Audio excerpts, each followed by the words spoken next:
যতদিন মা আছে ততদিন সব কিছু আছে। হ্যাঁ, যতদিন মা আছে ততদিন সব কিছু আছে। তুমি যখন কাঁদবে তোমার চোখের জলই মুছিয়ে দেবে না, তোমাকে হাসানোর চেষ্টা করবে, তোমাকে হাসাবে। তোমার যখন শরীর অসুস্থ থাকবে তখন তোমার জন্য সে শুধু প্রার্থনাই করবে না, তোমার জন্য সব কিছু করবে, তোমার জন্য সব কিছু ছাড়তে রাজি সে, তোমার জন্য মানে সব কিছু করবে শুধু তোমাকে সুস্থ করার জন্য, যতক্ষণ মা আছে।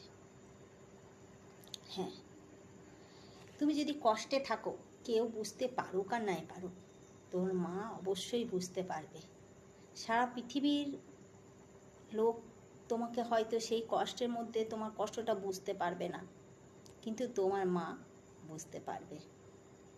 তোমাকে সব কিছু থেকে আড়াল করে রাখবে, তোমার সকল বিপদ থেকে সে রক্ষা করবে, তোমার জন্য প্রার্থনা করবে, তোমাকে ভালোবাসবে, তোমাকে আঁচল দিয়ে আগলে রাখবে। যতক্ষণ মা আছে ততক্ষণ সব আছে। সব থেকে বড় যোদ্ধা পৃথিবীর আমাদের মা। মা নেই মানে সব কিছু হারিয়ে যায়, যার মা আছে তার সব কিছু আছে।